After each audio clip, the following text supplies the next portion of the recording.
This young queen has successfully raised her first daughters beneath the leaf litter of the rainforest floor. The nutritious fungus she fed them as larvae is now dwindling. If they don't find food quickly, they will all starve. The juicy grubs nearby are a staple meal for many underground opportunists, but for now at least, they will go ignored. This budding Atacephalotus leafcutter colony has only one viable source of food, and it must be collected above ground. The small scouting party of minor workers could lead any number of deadly jungle creatures back to their undefended queen. They will need time and luck on their side. The workers have located a patch of young seedlings, just what they were looking for. The leaves are soft enough to be sliced up with ease and carried back to the nest. The harvested leaf chunks are not eaten directly. Instead, they are used by the very smallest minim workers to cultivate a nutritious fungus. Over time, waste builds up in the fungus gardens, and if left unchecked, it can attract necrotrophic parasites. To deal with this problem, Atacephalotus dig out subterranean waste heaps, preferably as far as possible from the healthy nursery chambers.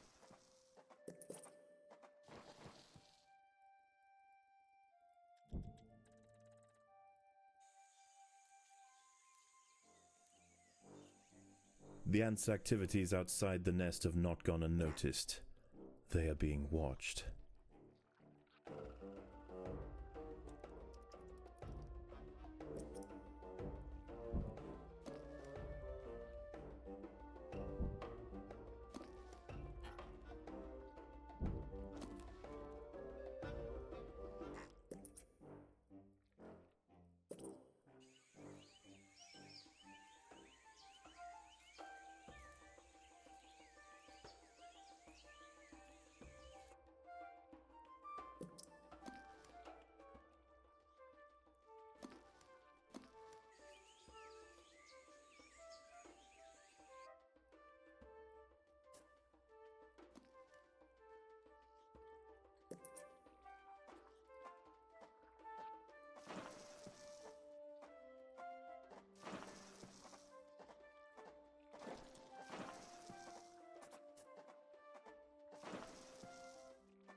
This colony must remain small for now. Food is too scarce to support greater numbers.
A brightly patterned jumping spider, Casviri D. purpureus, has subdued one of the workers. This expert solo hunter combines extreme agility with incredible forward vision. allowing it to pounce on unsuspecting prey with pinpoint accuracy. The most accessible leaves are located to the north of the nest entrance. However, another atta colony has already laid claim to them. The close proximity of these nests places the two colonies in direct competition with one another. Time will tell which has the potential to grow into a great empire, and which will submit to the unforgiving law of the Undergrowth.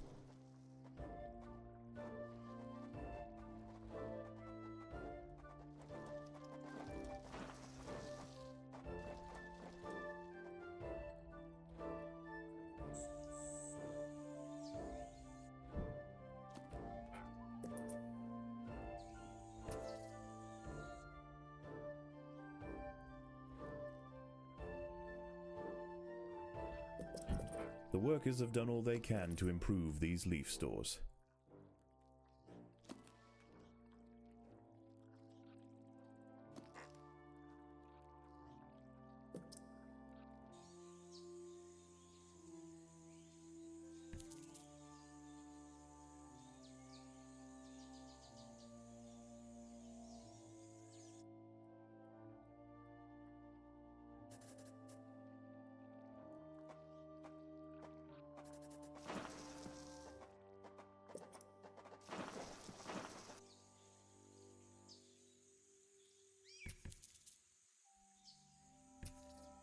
The ants will fight to the death.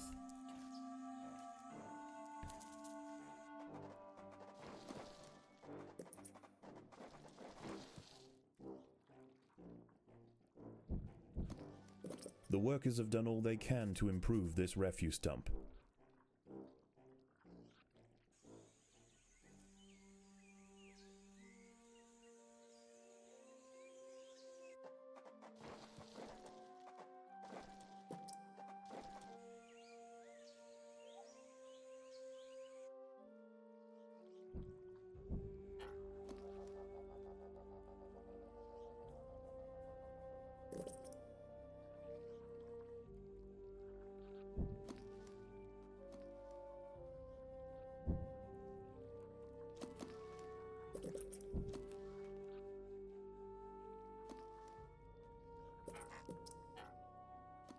The ants will fight to the death.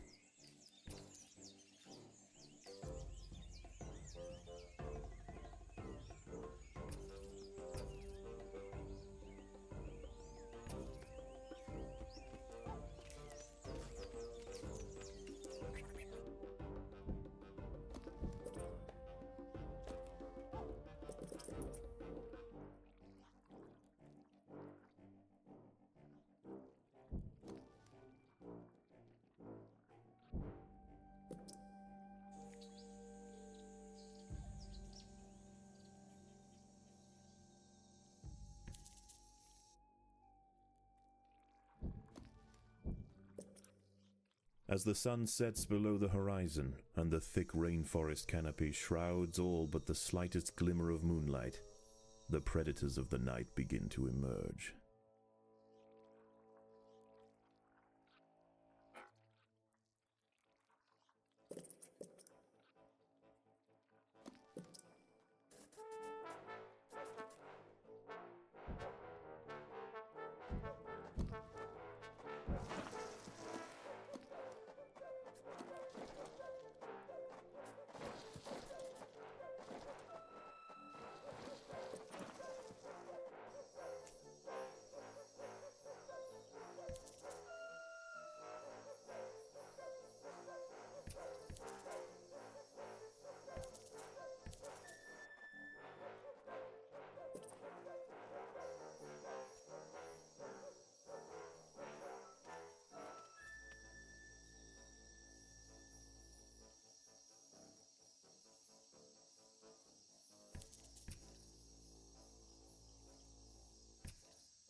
The workers have done all they can to improve this refuse dump.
The ants must defend themselves.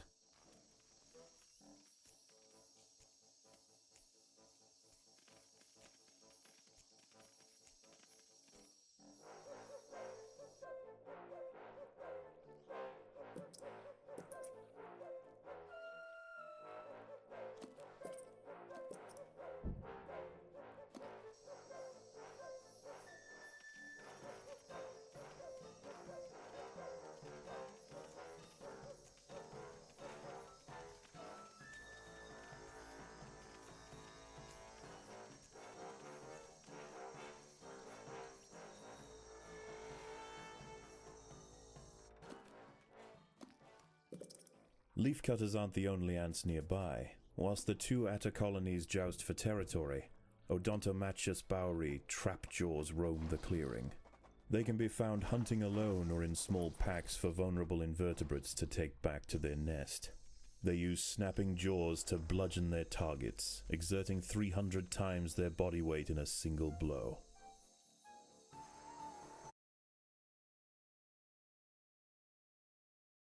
Leafcutters have retreated from one of their harvesting sites. They may have been easily startled this time, but they'll soon be back, and in greater numbers.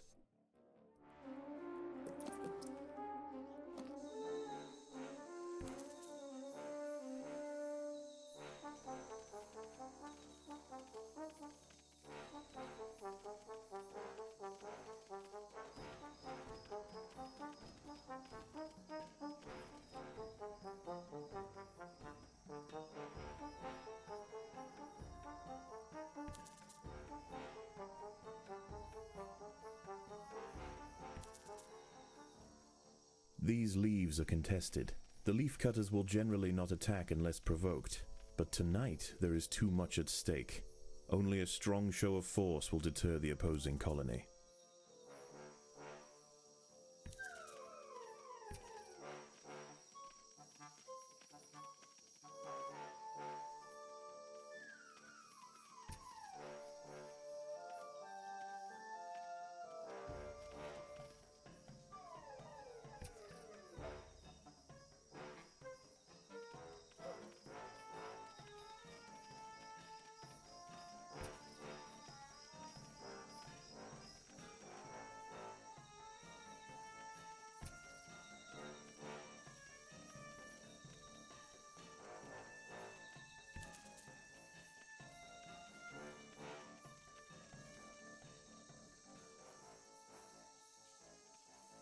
The leafcutters have secured a vital harvesting site from their opponents.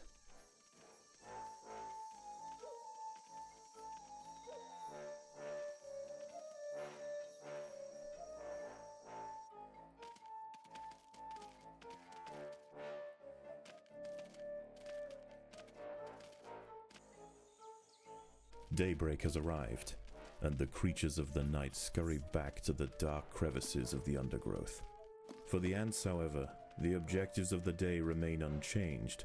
Locate vegetation, defend supply lines, and process leaves.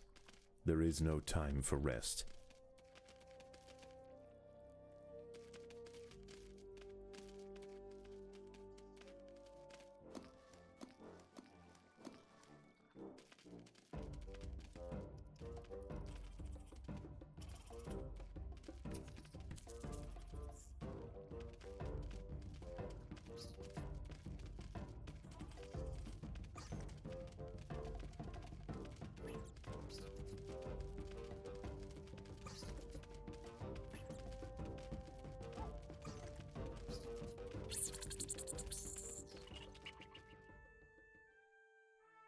The ants have subdued their rivals and achieved dominion over the clearing.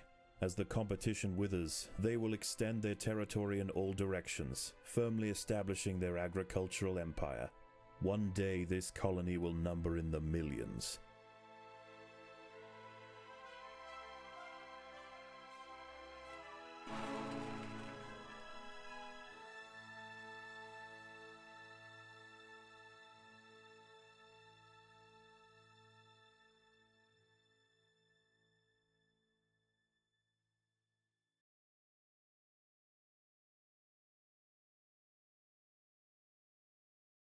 Ugh, crumbs everywhere.